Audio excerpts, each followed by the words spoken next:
Batas antara ketidaksadaran asli dan penebusan. Part 4. Surat Teologi Tubuh oleh Santo Paus Yohanes Paulus II. Menjawab pertanyaan tentang kesatuan dan ketidakterputusan pernikahan, Kristus merujuk pada apa yang tertulis tentang pernikahan dalam Kitab Kejadian.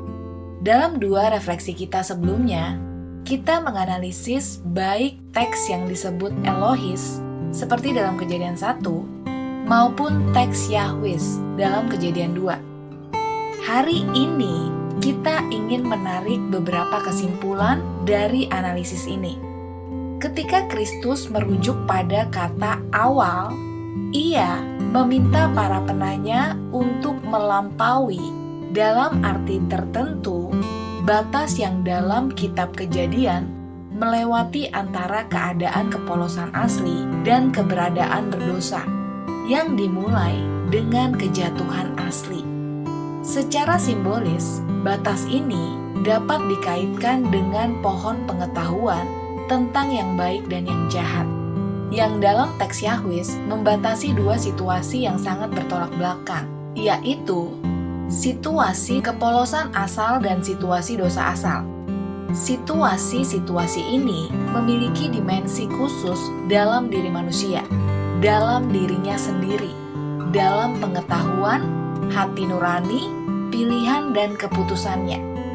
Semua ini berkaitan dengan Tuhan Sang Pencipta yang dalam teks Yahwis, seperti dalam Kejadian 2 dan 3, pada saat yang sama adalah Tuhan Perjanjian. Perjanjian paling kuno antara Sang Pencipta dan ciptaannya, yaitu manusia. Sebagai ungkapan dan simbol perjanjian dengan Tuhan yang dipatahkan dalam hati manusia, pohon pengetahuan tentang yang baik dan yang jahat membatasi dan mengkontraskan 2 situasi dan keadaan yang sangat bertolak belakang, yaitu situasi kepolosan asal dan situasi dosa asal. Dan pada saat yang sama, keberdosaan manusia yang diturunkan darinya. Namun, kata-kata Kristus yang mengacu pada kata awal memungkinkan kita untuk menemukan dalam diri manusia kesinambungan hakiki dan hubungan antara 2 keadaan atau dimensi manusia yang berbeda ini. Keadaan berdosa adalah bagian dari manusia historis, baik yang kita baca dalam Matius 19, yaitu penanya Kristus pada waktu itu, dan juga penanya potensial atau aktual lainnya dari semua masa sejarah. Dan karena itu, tentu saja manusia modern. Namun keadaan itu, keadaan historis, menancapkan akarnya dalam setiap manusia tanpa kecuali, dalam prasejarah teologisnya sendiri, yang merupakan keadaan kepolosan asli. Di sini bukan sekedar dialektika, hukum pengetahuan sesuai dengan hukum keberadaan. Mustahil untuk memahami keadaan dosa historis tanpa merujuk atau mengacu dan Kristus mengacu padanya pada keadaan kepolosan asli, atau maksudnya dalam arti tertentu prasejarah dan kepolosan mendasar.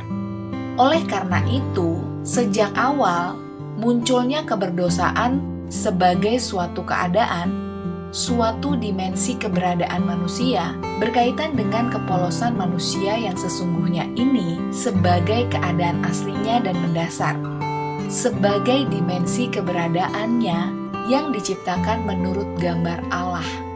Hal ini terjadi dengan cara ini.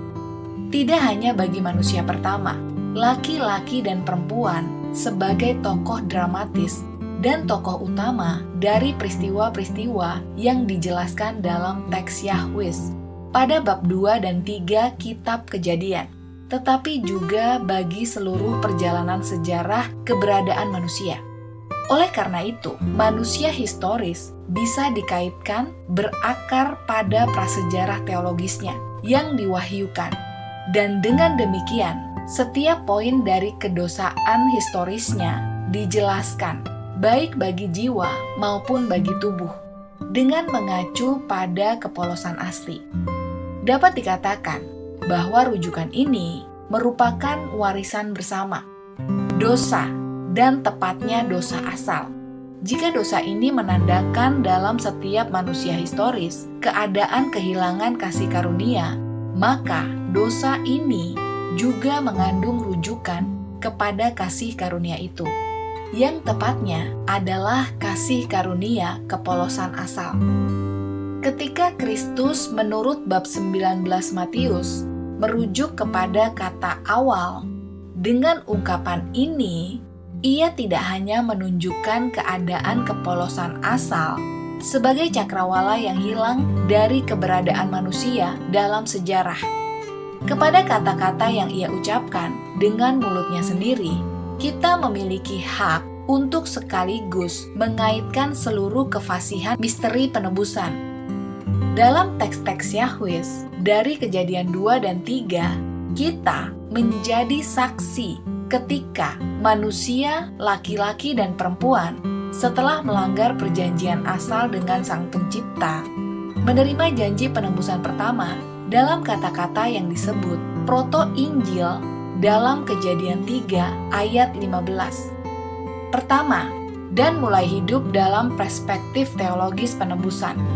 Dengan cara yang sama, oleh karena itu, manusia historis, baik penanya Kristus pada waktu itu, yang dibicarakan dalam Matius 19, maupun manusia modern, berpartisipasi dalam perspektif ini.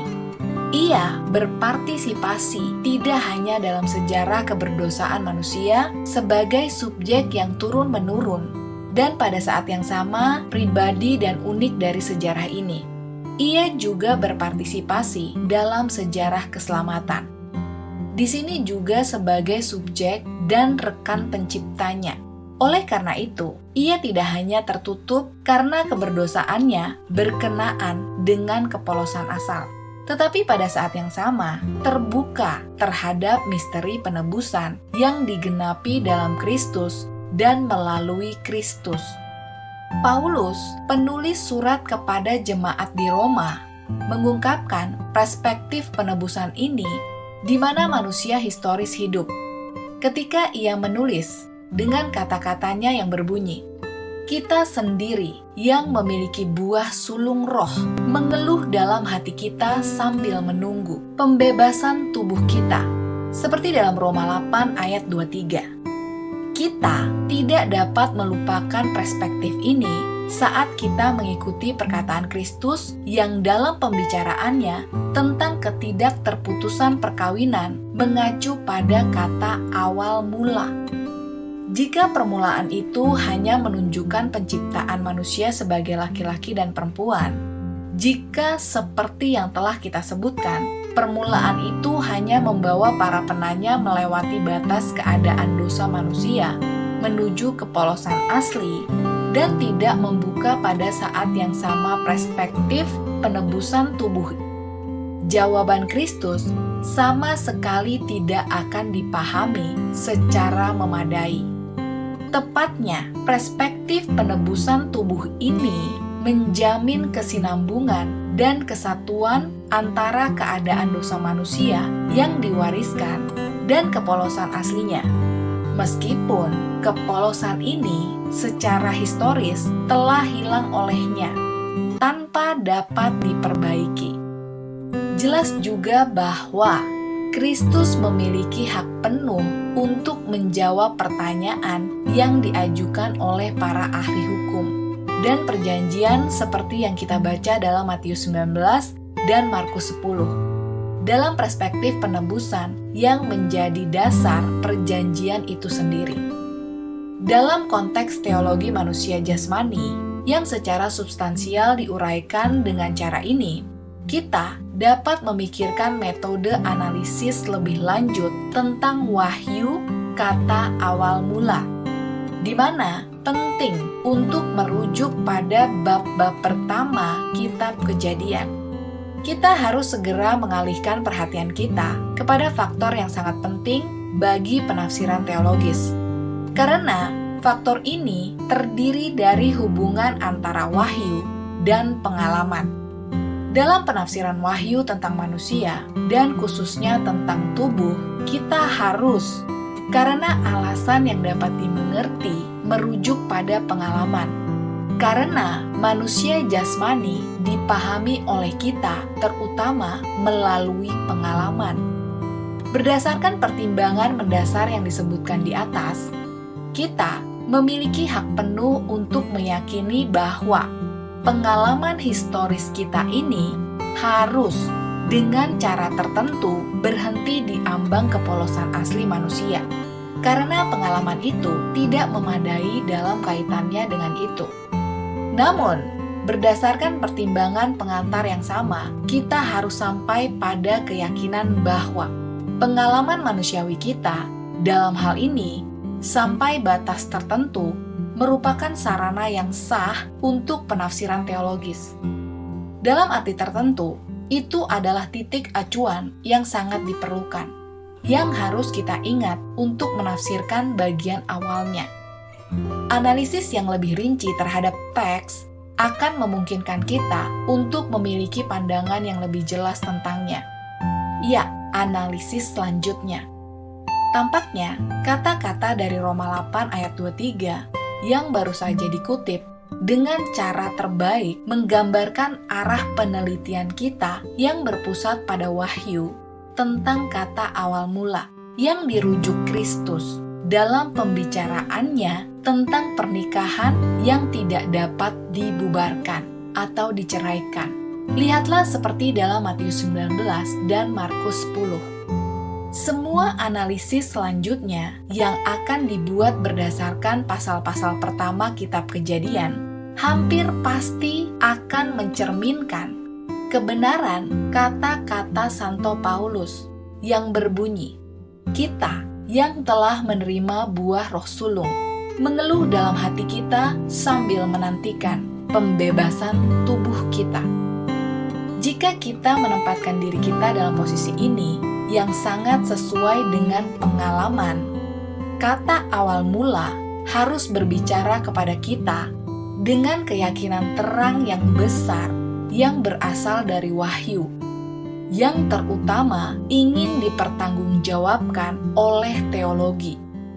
Dan kelanjutan dari analisis ini akan menjelaskan kepada kita mengapa dan dalam pengertian apa ini harus menjadi teologi tubuh. Catatannya, terjemahan Yunani dari Perjanjian Lama, Septuaginta, yang berasal dari sekitar abad kedua sebelum Masehi, menafsirkan Kejadian 3 ayat 15 dalam pengertian mesianik dengan menggunakan kata ganti maskulin autos yang merujuk pada kata benda netral Yunani sperma atau air mani dalam Vulgata. Dan tradisi Yahudi meneruskan penafsiran ini. Penafsiran Kristen yang dimulai dari Santo Irenasius, seperti dalam bukunya Her Romawi 3, 237, melihat teks ini sebagai proto-injil yang mengumumkan kemenangan yang diraih oleh Yesus Kristus atas setan.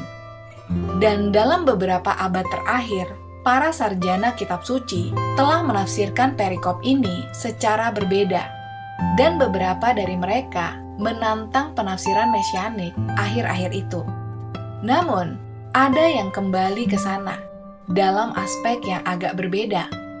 Ya, penulis Yahwis menyatukan prasejarah dengan sejarah Israel yang mencapai puncaknya dalam dinasti Mesianik Daud yang akan menggenapi janji-janji Kejadian 3 ayat 15. Lihatlah dalam 2 Samuel 7 ayat 12. Perjanjian Baru menggambarkan penggenapan janji itu dalam perspektif mesianik yang sama, yaitu Yesus adalah Mesias, keturunan Daud.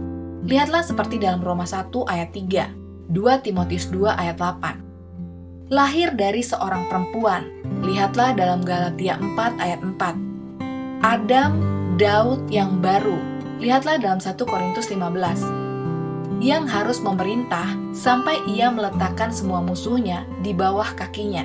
seperti dalam 1 Korintus 15 ayat 25. Dan akhirnya, semua Wahyu 12 ayat 1-10 menyajikan penggenapan akhir dari nubuat Kejadian 3 ayat 15.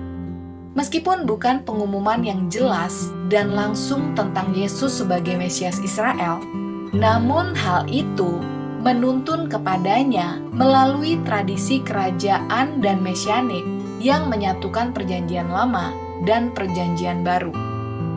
Berbicara di sini tentang hubungan antara pengalaman dan wahyu, bahkan tentang konvergensi yang mengejutkan di antara keduanya, kami hanya ingin mengatakan bahwa manusia dalam keadaannya saat ini yang berbeda dalam tubuh mengalami banyak keterbatasan, penderitaan, nafsu, kelemahan, dan akhirnya kematian itu sendiri, yang pada saat yang sama merujuk keberadaannya dalam tubuh ini ke keadaan atau dimensi yang lain dan berbeda.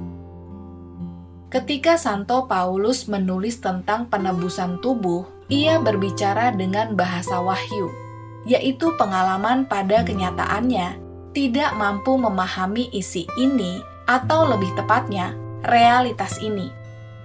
Pada saat yang sama, dalam isi ini secara keseluruhan, penulis Roma 8 ayat 23 mencakup segala sesuatu yang ditawarkan kepadanya, dan dengan cara tertentu kepada setiap orang, terlepas dari hubungannya dengan wahyu, melalui pengalaman keberadaan manusia yang merupakan keberadaan dalam tubuh.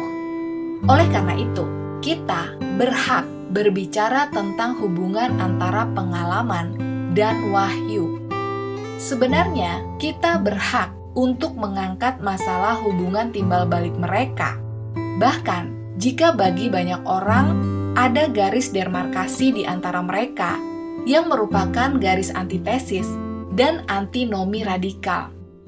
Menurut pendapat mereka, garis ini tentu harus ditarik antara iman dan sains, antara teologi dan filsafat. Dan dalam perumusan sudut pandang ini, pertimbangan abstrak dan bukan manusia sebagai subjek yang hidup dipertimbangkan. Demikian surat kabar Tatah Suci oleh Santo Paus Yohanes Paulus II tentang teologi tubuh part 4 dari 128. Sampai jumpa di part berikutnya. Dan semoga hal ini dapat menjadi inspirasi iman kita semua. Ingatlah untuk selalu tetap setia pada iman Katolik kita. Sampai jumpa lagi bersama saya, Benedikta. Salam sukacita.